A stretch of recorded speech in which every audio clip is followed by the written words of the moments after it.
Guys, I'm the Unnamed guy, and today we got the Hot Pepper Mobile Ghost. This is my 24-hour impressions video. Yeah, I only used it for 24 hours, but I've re-recorded this video a few times because of changes in the promotion with Hot Pepper Mobile and Visible, and because just I didn't like the way it turned out when I recorded it yesterday. It's like crazy hot over here. It's like 90 degrees in here right now, so bear with me if I sound like my voice is like very dry. I've been trying to drink stuff, and it's definitely gonna get dry throughout this video because, like I said, it's very hot in here. So this is the Hot Pepper Mobile Ghost, right? And big shout out to them for sending this out to me for review. This is not the review, but like always, all opinions are my own. So this is the 24-hour impressions video and the unboxing. So before we get into my impressions over the 24 hours I used it, let's take a look at what you get in the box.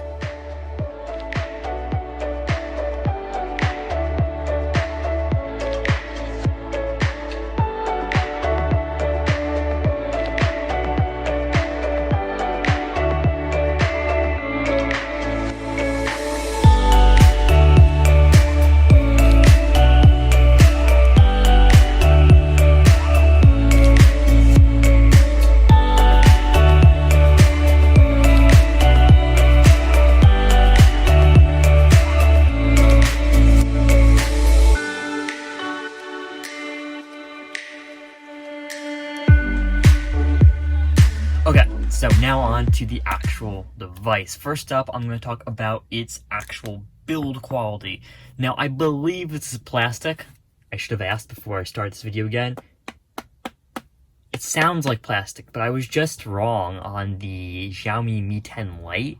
It feels like plastic, it sounds like plastic, but with Xiaomi's Mi 10 Lite, I thought it was plastic. It felt like plastic, it looked like plastic.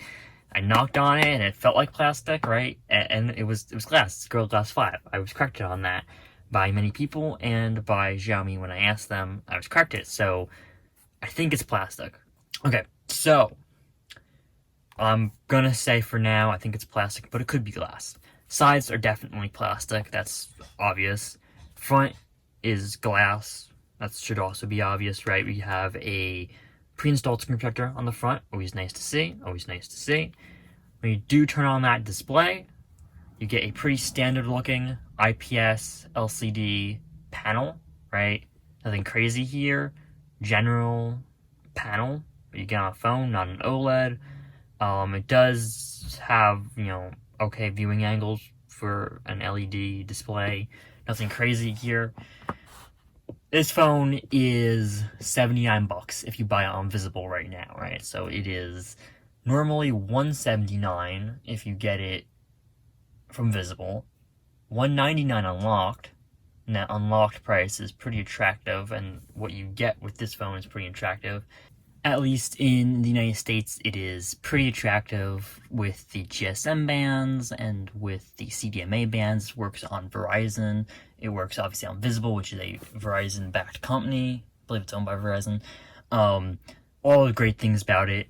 That Verizon support, though, is one of the big things in the United States because there's a lot of lower-end budget phones that are GSM only. One of the names that comes to my mind when you're buying a CDMA phone, one of the few names that comes to my mind when you're buying a budget phone in the US that's CDMA, is Motorola. There's not many, like Nokia and everything. Those are all GSM only phones.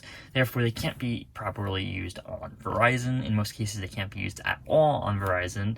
So there's not many options for a US consumer who's looking to buy something, and especially buy something from their carrier. There's not many options for a good lower cost phone. So this is a nice one because this is available on Visible, is a lower cost. It is $79, like I said.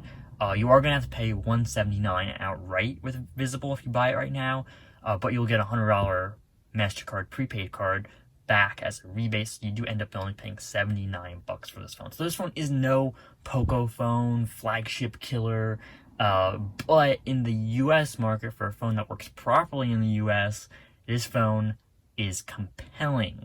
So we'll talk a little bit more about it. Cameras. They're going to be a disappointment if you are a flagship Android or flagship iPhone user, right? They're going to be a pretty good disappointment, even if you're more used to using like mid-range phones, it's not the best camera system, right? But for $79, it's a doable camera system. I'll put some examples here of pictures I took. Again, like I said, nothing crazy, nothing great. They're fine. They're a little bit blurrier, in my opinion. Like, I'm not sure how to explain it. They're not as clear. It's a little blurrier. That's what I'm looking to explain.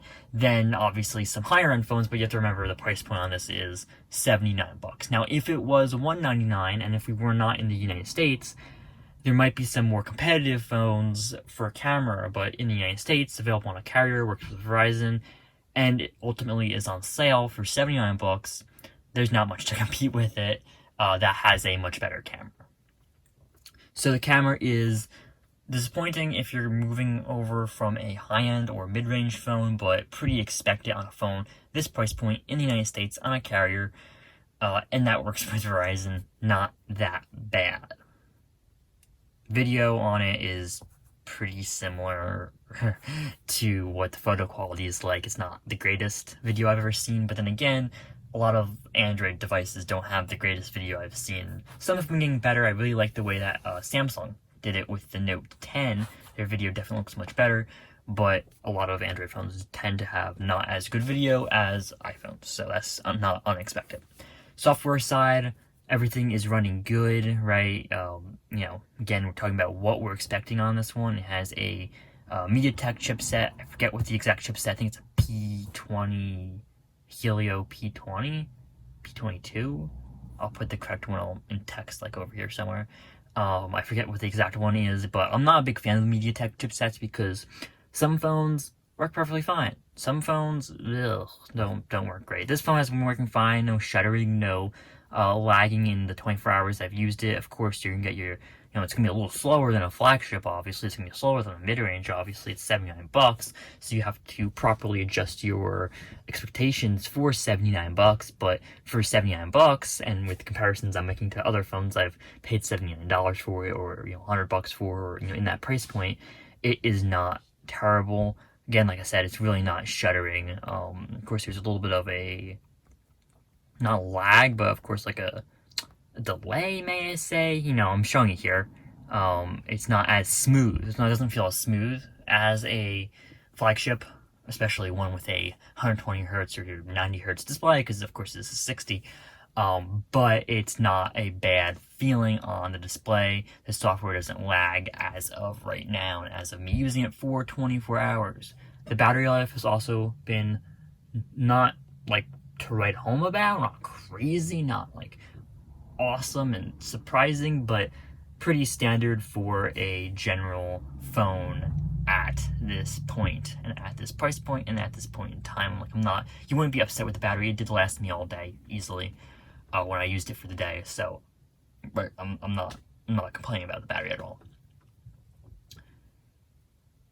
So in general, this device passes my 24-hour seal of approval. I didn't hate using it. Of course, it's not a flagship, and it's definitely a step down from what I've been using as my main phone, which is the LG V60, right? Of course, that is a high-end flagship phone, and that comes in on sale right now at $500, or, if you're buying it not on sale, it's like $900. So, of course, that's not a comparison to make to this device. If you're comparing these two devices, there's something wrong with that comparison, obviously.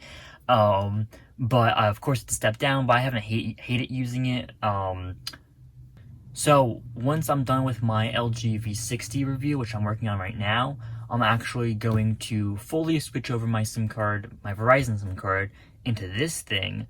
I'm going to use it for at least a week or more so I can get a full feel of the phone and then do a final full review on this. But right now, I'm just telling you guys about the deal, which is $79 on Visible right now. So if you're actually interested in it and you don't want to wait for my full review, or you want to take advantage of that deal, $79 on Visible right now if you're interested.